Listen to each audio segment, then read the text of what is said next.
Hey YouTube, what's going on? ZeroMagnumX. I have another deck profile for everyone. This one's a little bit different, but quite fun from the concept of what I can see. I haven't gotten a chance to test it yet. I'm really excited for when I do get it.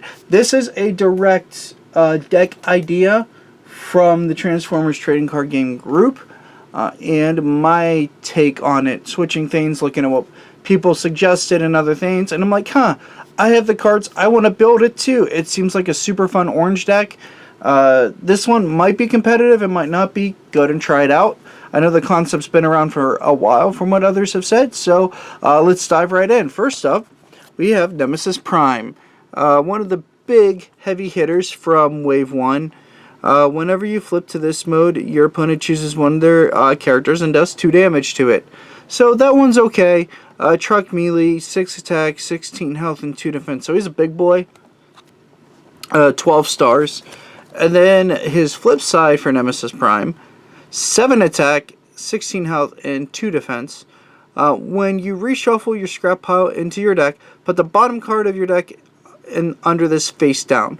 It has +3 attack for each card under him. So he gets some serious attack points. Like, just coming in for 10 is massive for a base level. So he's our primary focus point of the deck, and why we're trying everything we can to make him matter. Next up is Demolisher. When you flip to this mode, draw a card for each of your other tanks. We're not worried about that. We're worried about this side. When he is attacking, flip extra battle cards equal to his shield. So he has basically built-in basic bold 4. So he's kind of like another Lionzer, which is our other card. So we swoosh in, flip 2 cards, and then flip 4 more. We're trying to churn through our deck for Nemesis Prime. Private Lionzer, when he has 0 attack, 7 health, and 4 defense, 3 attack, 7 health, and 3 defense. And 5 stars for Demolisher.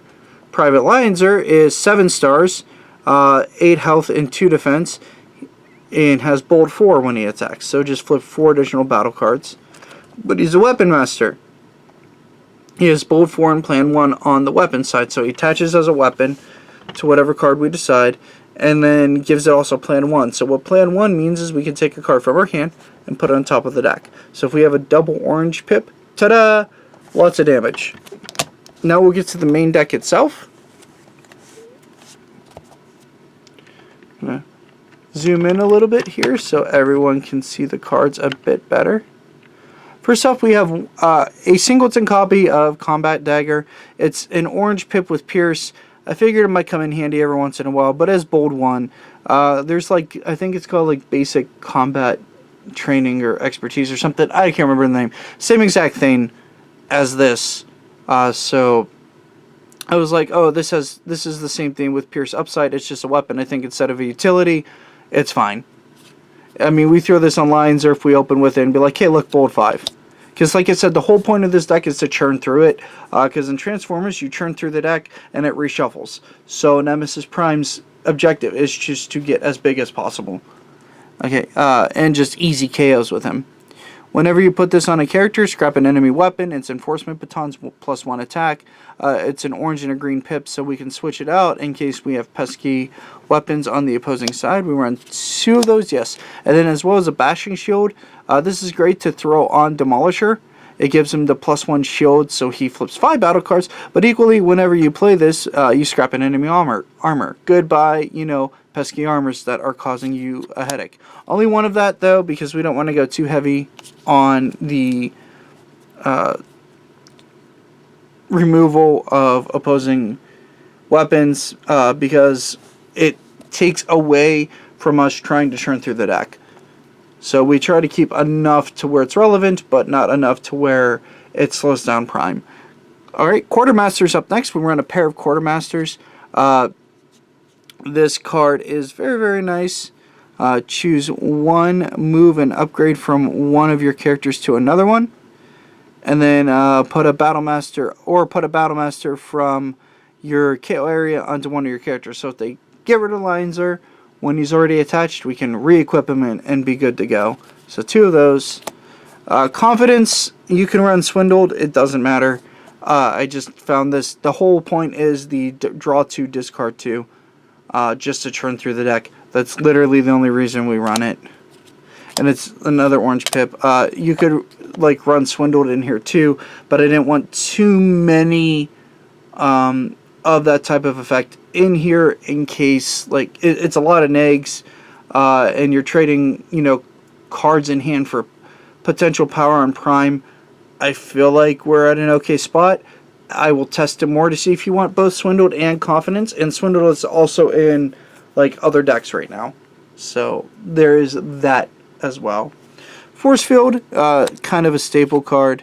Only 2 of it though. It's just to prevent Prime or something else from dying for the turn. It's like, oh, unless you have removal, it's only going to take 4 damage, so we can protect that way. Repair Bay, it just heals, I think, repair 1 damage from each of your characters. Sometimes that can matter in a game. It's an orange pip. People talked about Bolster. I think Bolster's fine. I didn't care for it. Just a matter of opinion, like in the same way they did. Grenade Launcher, pretty staple card. Plus 4 attack and orange pips. So, and then you scrap it. But it's like here's a huge bash to maybe KO a bot in a single turn. That's kind of the use of it. And then Energy Pack. Put on characters only have 11 or more stars. The upgraded character has 4 health. We are putting this on Nemesis Prime. I don't know how many of this you want to run. I only own 1. You could want to run a playset. Maybe you only run a want to run 1. I buy random packs and stuff like that. I got it from those. So the 1-of's fine for right now. Peace Through Tyranny is our most important card in the deck. You may KO one of your characters that has 6 or more stars. And then if you do, take an extra turn after this one. In Transformers, you cannot take a million turns in a row. You get to take 1 extra turn. They master rolled it that way, and it's fine with me. So it stops some degenerate like infinite combo decks that were going on. So 3 of those. The only blue pip in the deck, we run 2 melee characters. Power Sword gives a bold 3. We want to go through our deck. This card's nuts. You throw it on like even just Lions or turn 1, and he's bold 7, so you're flipping 9 cards at least on turn 1. That is a 4th of your deck to get you toward Prime. So we're running 3 of these bad boys. Ramming Speed, it's simple, straightforward, nuke an enemy upgrade. Treasure Hunt, scrap the top 4 cards of your deck, put all upgrades scrapped this way into your hand. We want to keep low upgrades so we can turn through the deck. It is still a nice draw advantage. We run 3 of those because even if it's a mill 4, that is a mill 4 because we want to cycle through the deck to get Nemesis Prime going in online. Supercharge, choose 1 of your characters. It gets bold 3 until end of turn. Pretty staple orange card. Improvised Shield is literally here for the double orange. If you have to put it on for the tough one, it flips another card to get you cycling with Prime a little bit better. So, Squish them like bugs. When one of your characters attacks, or choose one of your characters. When it does attack damage during this turn to an enemy that has fewer stars in it, do 1 damage to each enemy that has fewer stars. So Prime has a very good high level number of stars, and this is a nice way to get spread damage going. Testify, each player draws 2 cards. You don't usually like giving your opponent card advantage, but it helps us cycle through the deck. And finally, Scrounge, which scrap the top card of your deck. If it's an upgrade, you may play it, and then we can grab that because it's a green orange pip. Anyway, YouTube, I hope you enjoyed this deck profile, and stay tuned for the next one. Later, and have a good one.